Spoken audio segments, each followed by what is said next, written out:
ಹೋಗಿದ್ದಾನೆ. ಇನ್ನು ಈ ನಮ್ಮ ಮನೆಯಲ್ಲಿ ಸೀತಾ ಒಬ್ಬಳೇ ಇದ್ದಾಳೆ.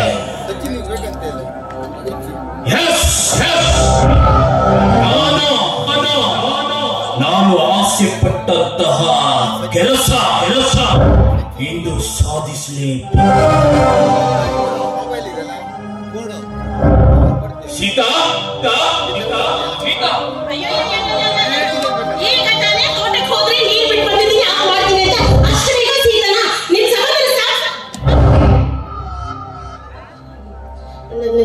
ನೀನು ನಿಮ್ಮ ತಮ್ಮ ಅಂದ್ಕೊಂಡ್ರು ಪರವಾಗಿಲ್ಲ, ಹಾಗೆ ಅಂದ್ಕೋ. ನೋಡು ಸೀತಾ, ಈ ಸಂದರ್ಭದಲ್ಲಿ ಒಂದು ರೀತಿಯಲ್ಲಿ ನೋಡೋಕೆ ಹೋದ್ರೆ ನಾನು ಕೂಡ ನಿನ್ನವನೇ ತಾನೆ. ಏನ್ ಹೇಳಿದ್ಕೊಂಡಿದ್ದೀರ ನೀವೀಗ? ನಾನೇನ್ ಹೇಳಿದೆ? ನಾನು ಸರಿಯಾಗಿ ಮಾತನಾಡಿದ್ದೇನೆ ತಾನೆ.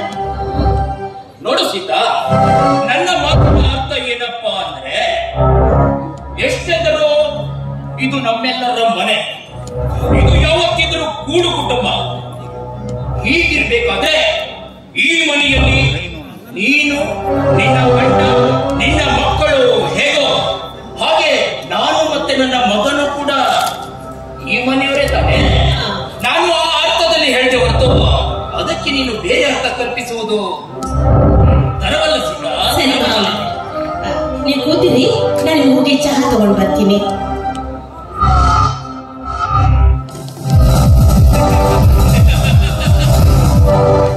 ಚಹಾ ತರುವಿಯೇನೆ ಚಾಲಾಕಿ ಹೆಣ್ಣೆ. ಕಳೆದ ಕೆಲವು ವರ್ಷಗಳ ಹಿಂದೆ ನನ್ನಂತೆಯೇ ಪ್ರತಿಮ ಸುಂದರಿಯಾದ ನನ್ನ ಧರ್ಮ ಪತ್ನಿಯ ಅಕಾಲಿಕ ಮರಣ ಹೊಂದಿದ ದಿನದಿಂದ ಈ ನನ್ನ ನರನಾಡಿಯಲ್ಲಿ ಉಕ್ಕಿ ಹರಿಯುತ್ತಿರುವ ಕಾಮದಾಹ ನಿನ್ನ ಮುಖಾಂತರ ತೀರಿಸಿಕೊಳ್ಳಲು ಬೇಗ ಬಂದಿರುವ ಈ ಚಾಣಾಕ್ಷನಿಗೆ ಬರೀ ಚಹಾ ತಂದುಕೊಟ್ಟರೆ ದಣಿವಾರುವುದಿಲ್ಲ.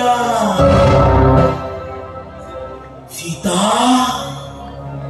ಈ ನಿನ್ನ ಭಾವ ಎಂದೆಂದಿಗೂ ಖುಷಿಯಾಗಿರಬೇಕಾದ್ರೆ ನಿನ್ನ ಸಹವಾದ ಅತ್ಯಗತ್ಯ ಸೀತಾ, ಅತ್ಯಗತ್ಯ.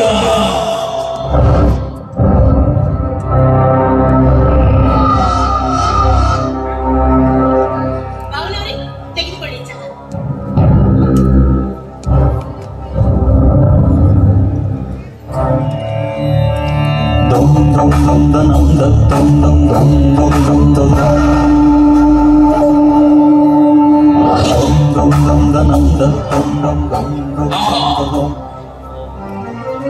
ಸೀತಾ,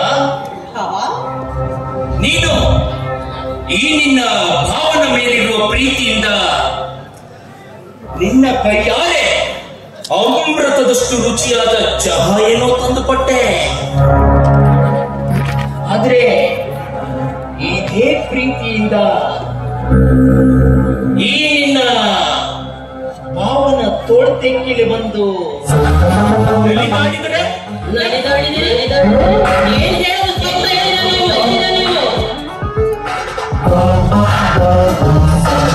ಸತ್ಯ ಸೀತಾ, ಸತ್ಯವನ್ನೇ ಹೇಳ್ತಾ ಇದ್ದೇನೆ. ನೋಡು, ಈ ಸಂದರ್ಭದಲ್ಲಿ ನಿನ್ನ ಗಂಡ ಅಂತೂ ಮನೆಯಲ್ಲಿಲ್ಲ. ಹಣದವನು ದಾರಿಯಲ್ಲಿ ಸಿಕ್ಕವರ ಹತ್ರ ಮಾತನಾಡ್ಕೊಂಡು ಬರುವಷ್ಟರಲ್ಲಿ ಕನಿಷ್ಠ ಪಕ್ಷ 2 ಗಂಟೆನಾದ್ರೂ ಆಗ್ಬೋದು. ಅದಕ್ಕೆ ಅವನು ಬರುವ ಪೂರ್ವದಲ್ಲಿ ನೀನು ದೊಡ್ಡ ಮನಸ್ಸು ಮಾಡಿಕೊಂಡು ನನ್ನೊಂದಿಗೆ ಏನಾದರೂ ಸಹಕರಿಸಿದರೆ ನೀನು, ನಿನ್ನ ಗಂಡ, ನಿನ್ನ ಮಕ್ಕಳು ಕುಳಿತು ಉಂಡರು ಕರಗಲಾರದಷ್ಟು ಆಸ್ತಿ ನಿನ್ನ ಹೆಸರಿನಲ್ಲಿ